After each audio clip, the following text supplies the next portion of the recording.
ना जाने ऐसा क्या हो गया, पिछले एक महीने से उमर अब्दुल्ला साहब जो हैं वो एक जगह स्टेटमेंट को छोड़ देते हैं, उसके बाद अपनी स्टेटमेंट को जो है जुठला देते हैं। आप मेरे पीछे भी देख रहे होंगे, यहाँ लिखा हुआ है जमाते इस्लामी के लिए चुनाव लड़ना तो हराम है, लेकिन दूसरी बार वो खुद ही कहते हैं मैं जमाते इस्लामी के चुनाव लड़ने को समर्थन करता हूँ। तो ये कहीं ना कहीं कंफ्यूज नज़र आ रहे हैं। वो तो एक बात थी जो हमने आपको बताई, अब दूसरी बात आपको बताते हैं जो इस पर भी भली भांति लिखी है और उमर अब्दुल्ला साहब ने खुद कही है। मैं स्टेटहुड मिलने से पहले चुनाव नहीं लड़ूंगा, लेकिन अब दो सीटों पर चुनाव लड़ रहे हैं। हालांकि ये स्टेटहुड मिलने से पहले चुनाव नहीं लड़ूंगा ये सिर्फ उमर अब्दुल्ला साहब ने नहीं कहा, इनके अलावा डॉक्टर फखरुद्दीन साहब ने भी कहा था, महबूबा मुफ्ती जी ने भी कहा था, उनके साथ साथ गुलाम नबी आज़ाद जी ने भी कहा था। खैर वो तो नहीं लड़ रहे, लेकिन एक बार ये कहा गया उमर अब्दुल्ला जी द्वारा कि मैं जब तक स्टेटहुड नहीं मिलती मैं इलेक्शंस में खड़ा नहीं होऊंगा, लेकिन अब दो जगह से चुनाव लड़ रहे हैं। अब आपको लेकर चलते हैं कि उमर अब्दुल्ला साहब ने क्या कहा। आप इस पे देखिए, इसमें लिखा है धारा 370 वापस लाएंगे, हटने से कुछ नहीं होगा। लेकिन फिर से वो कहते हैं कि धारा 370 हटने के बाद पत्थरबाजी और हड़ताल बंद हुई है। आखिरकार बात वही आती है कि इतनी कन्फ्यूजन क्यों है अपने बयानों को लेकर। जम्मू कश्मीर के पूर्व मुख्यमंत्री, मैं बात कर रहा हूं उमर अब्दुल्ला जी की। उमर अब्दुल्ला जी ना जाने इस विधानसभा चुनावों में क्या हो गया है। जब से विधानसभा चुनावों की तारीखों की घोषणा हुई थी कि 3 फेसेस में जो है वो चुनाव होंगे, यानी 18 सितंबर, 25 सितंबर और 1 अक्टूबर, जिसके परिणाम जो है वो 8 अक्टूबर को निकलने हैं। ना जाने ऐसा क्या हो गया, पिछले एक महीने से उमर अब्दुल्ला साहब जो हैं वो एक जगह स्टेटमेंट को छोड़ देते हैं, उसके बाद अपनी स्टेटमेंट को जो है जुठला देते हैं। आप मेरे पीछे भी देख रहे होंगे, यहाँ लिखा हुआ है जमाते इस्लामी के लिए चुनाव लड़ना तो हराम है, लेकिन दूसरी बार वो खुद ही कहते हैं मैं जमाते इस्लामी के चुनाव लड़ने को समर्थन करता हूँ। तो ये कहीं ना कहीं कंफ्यूज नज़र आ रहे हैं। आखिरकार ये कन्फ्यूज़न का राज क्या है।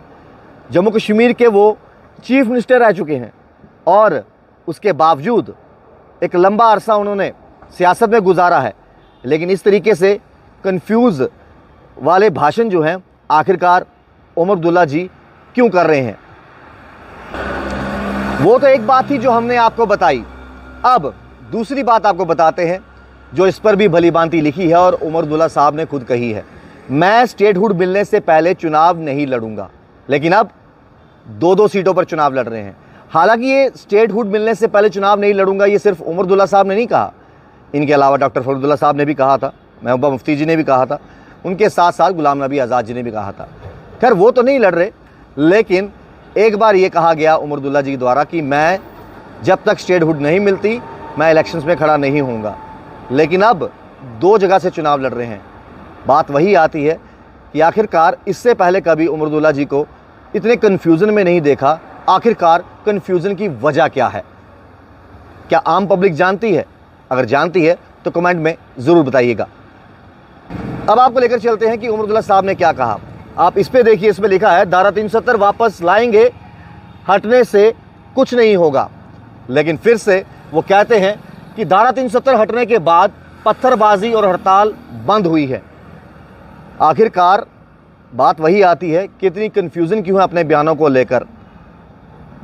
उमर अब्दुल्ला साहब एक तरफ कहते हैं कि मैं चुनाव नहीं लड़ूंगा जब तक स्टेटहुड का दर्जा वापस नहीं आता, लेकिन दो जगह चुनाव लड़ते हैं। एक तरफ कहते हैं कि 370 हटाने से कुछ नहीं होगा और दूसरी तरफ कहते हैं उससे पत्थरबाजी बंद हुई है। आखिरकार इतने कंफ्यूज नज़र क्यों आ रहे हैं उमर अब्दुल्ला जी? आम पब्लिक भी अपनी राय जो है कमेंट बॉक्स में जरूर रखिएगा कि आखिरकार ये कन्फ्यूज़न की वजह क्या है, क्यों पूर्व चीफ मिनिस्टर जम्मू कश्मीर के इन विधानसभा चुनावों में कंफ्यूज नज़र आ रहे हैं। और अगर वो कंफ्यूज नज़र आ रहे हैं तो फिर आम पब्लिक जो है वो कैसे उनका साथ निभाएगी। और बड़ी बात यह है कि अगर उमर अब्दुल्ला जी की बात करें तो कहीं ना कहीं इन बयानों से लगता है कि उनका फोकस आम पब्लिक से ज़्यादा अपने पर है। आम जनता अपनी राय ज़रूर बताइएगा कि इस तरह के बयानों से आखिरकार क्या लगता है कि उमर अब्दुल्ला जी खुद अपने बयान देकर भूल चुके हैं कि वो उन्होंने क्या कह दिया, या फिर वजह कुछ और है। आप देखिए चैनल वन, राहुल खत्री, नमस्कार।